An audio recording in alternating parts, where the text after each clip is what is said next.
A Universidade do Estado de Santa Catarina, a UDESC, criada em 1965, tem sua sede em Florianópolis, capital do estado de Santa Catarina. Instituição pública, oferece ensino gratuito e destaca-se como uma das melhores universidades estaduais do país. Sua missão é comprometer a gestão do conhecimento com o momento e o futuro de Santa Catarina. Ranking. A Universidade do Estado de Santa Catarina, a UDESC, se mantém como uma das melhores no Brasil, com a 26ª colocação ao todo. Foram analisadas 1.676 instituições do país.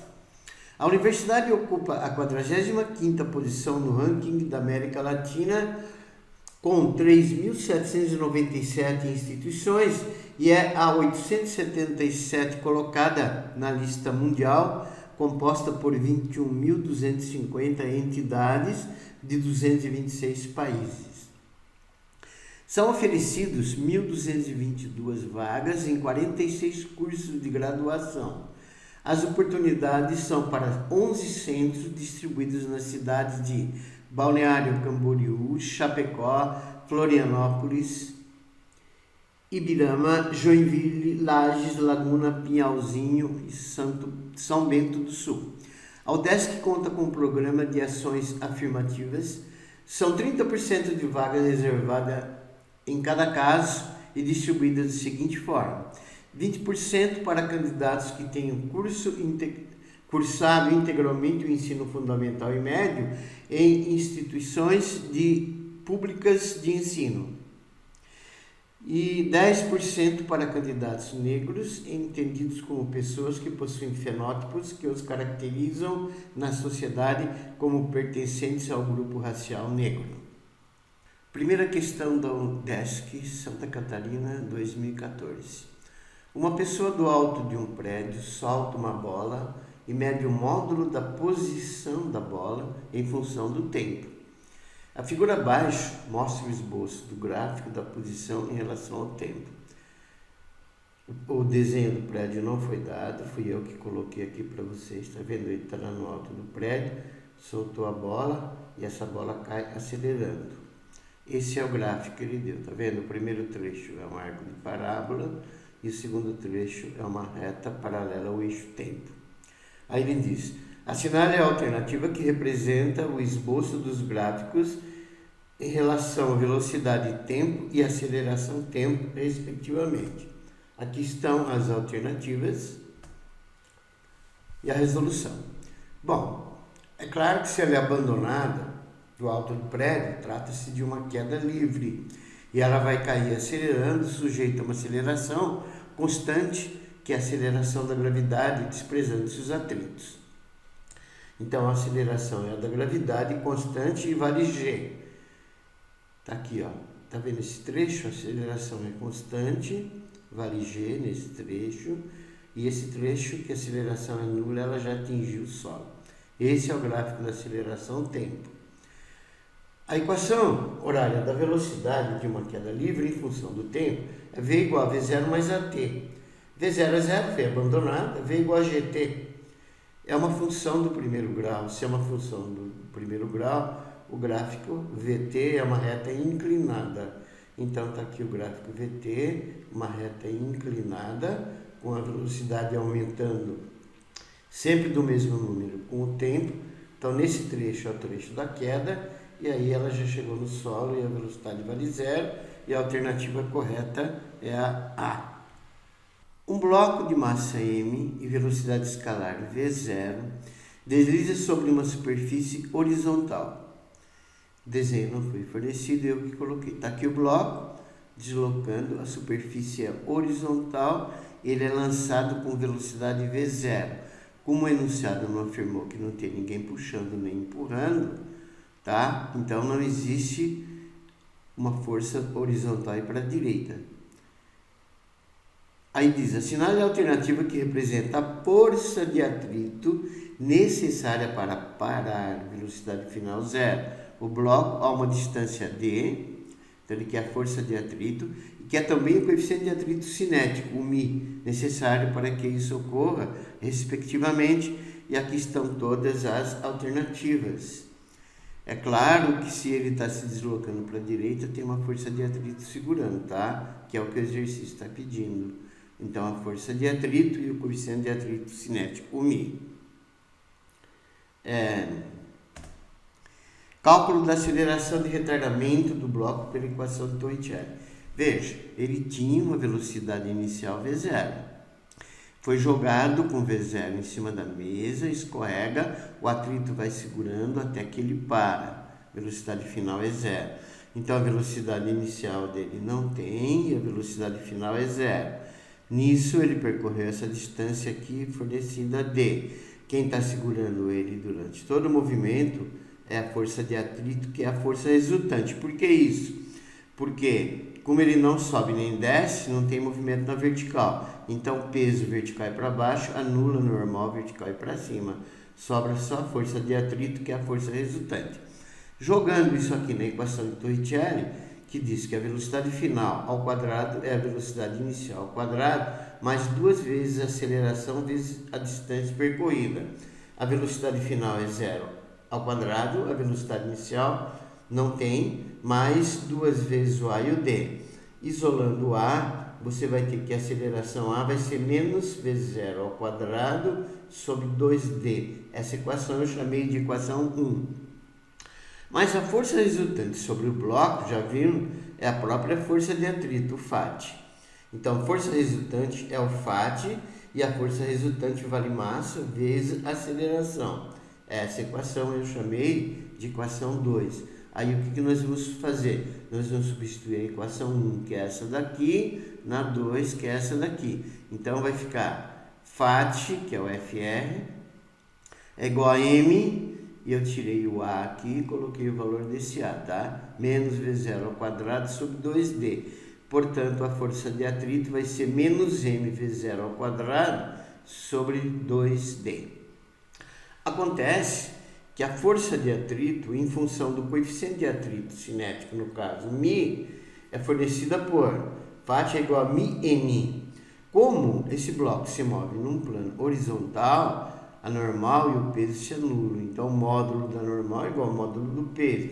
Então, eu tirei o N, no lugar do N eu botei o P, mas lembre-se que P é mg. Então, vai ficar menos, que é menos mv0 ao quadrado sobre 2D é igual a menos μmg.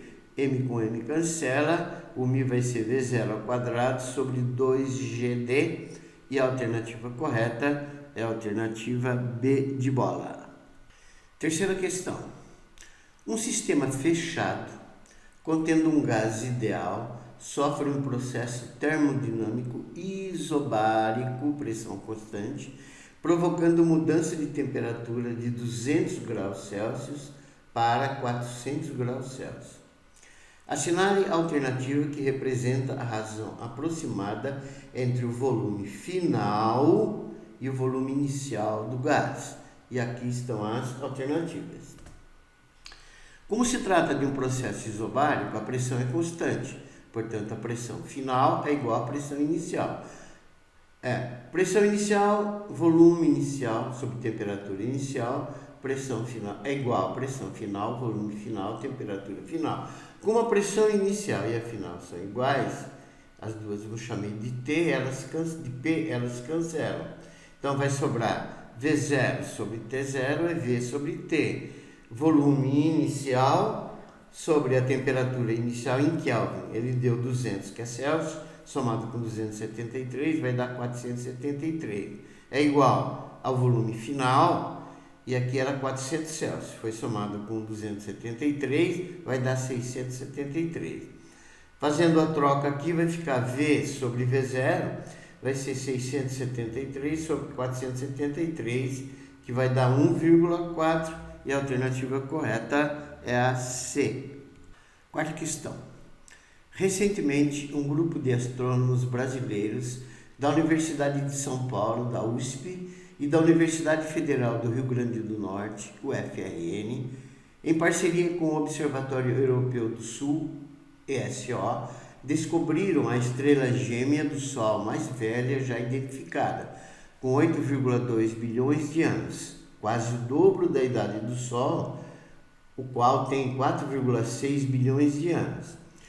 A estrela Hipparcos 102 e 152 fica a 250 anos-luz da Terra. 250 anos-luz da Terra, na constelação Capricórnio.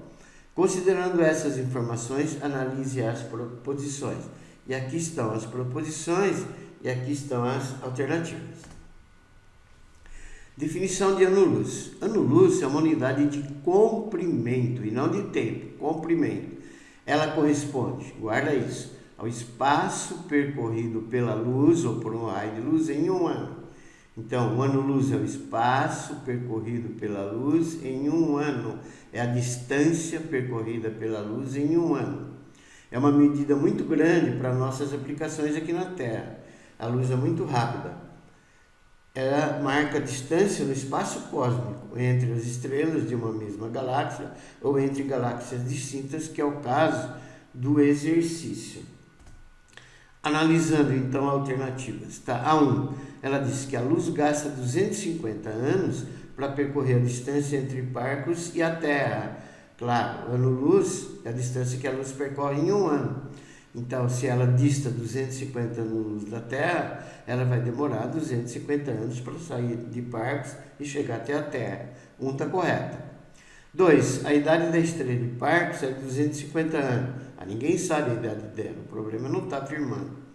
3. Qualquer fenômeno que ocorra hoje na estrela de Hipparcos será percebida na Terra somente daqui a 250 anos. Também é verdadeiro, porque ela demora 250 anos para sair de Hipparcos e chegar até a Terra.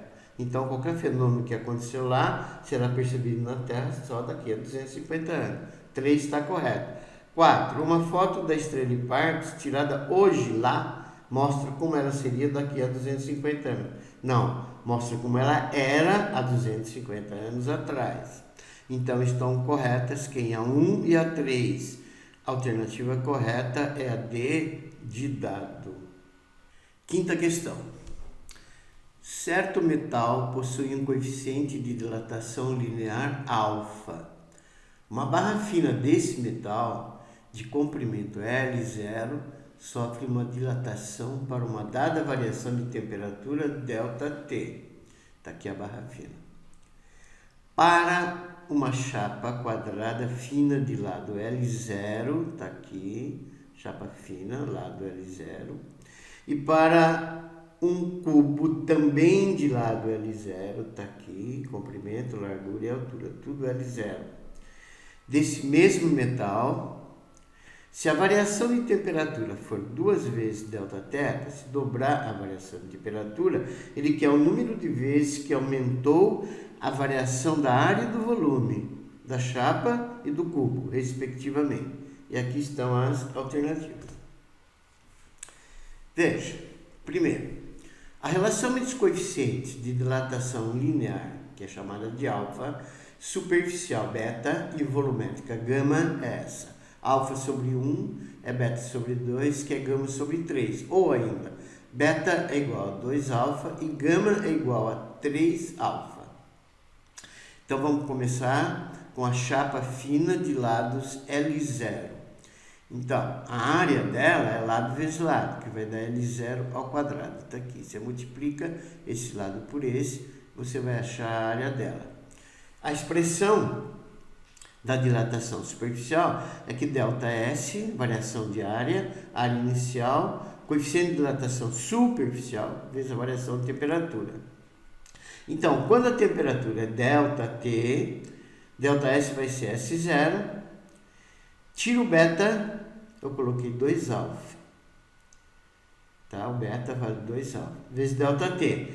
Portanto, quando a variação de temperatura é ΔT, o ΔS, que é a dilatação da área, vai ser L0 ao quadrado, 2 alfa ΔT. Essa equação eu chamei de 1. Agora, para a mesma chapa fina de lados L0, quando a temperatura variar de 2 ΔT, veja bem, chamei de ΔS', vai ser S0 delta 2 ΔT agora.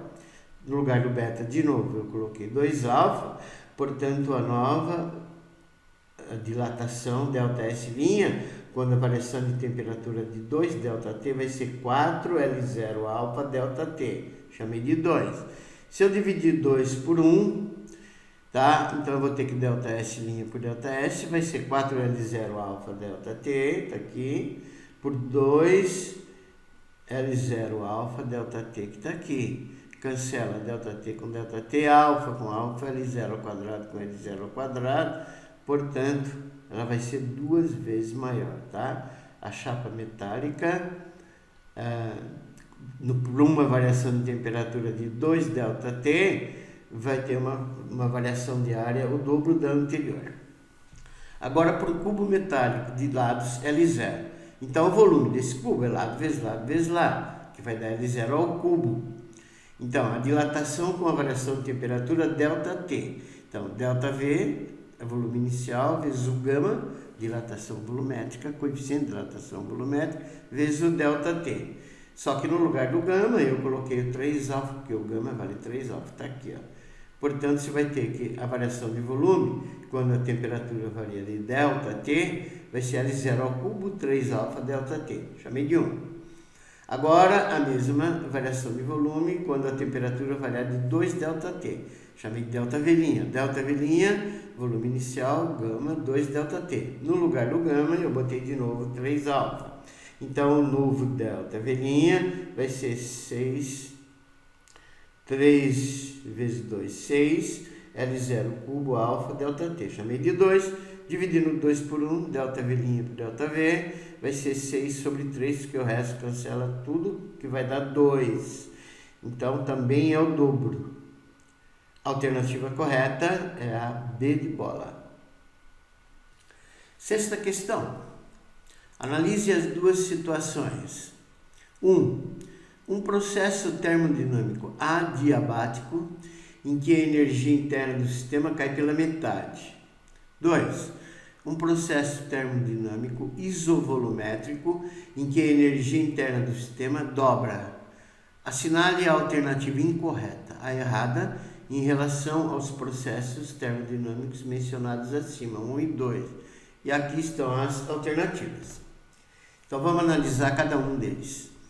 Na situação 1, é uma transformação adiabática. Nela, o sistema não troca calor com o meio ambiente, então o fluxo de calor, o calor trocado com o ambiente é zero. A segunda lei da termodinâmica diz que a variação de energia interna é o calor trocado menos o trabalho realizado. Acontece que o calor é zero, portanto, ΔU vai ser igual a menos o trabalho. O que afirma isso? Que numa adiabática, a variação de energia interna ΔU é igual ao módulo do trabalho termodinâmico. A alternativa C está errada, pois afirma que o trabalho termodinâmico é igual à energia interna inicial. Na situação 2, é uma transformação ou isocórica, isométrica ou isovolumétrica. Qualquer uma das três, tá? O mesmo nome, ocorre a volume constante. O volume inicial é igual ao volume final, portanto não tem variação de volume. O trabalho é a pressão vezes a variação de volume. Como a variação de volume é zero, o trabalho é zero. Então, segundo a lei da termodinâmica, a variação de energia interna é o fluxo de calor menos o trabalho termodinâmico. A variação de energia interna é a quantidade de calor menos o trabalho, que é zero. Portanto, a variação de energia interna é igual ao fluxo de calor.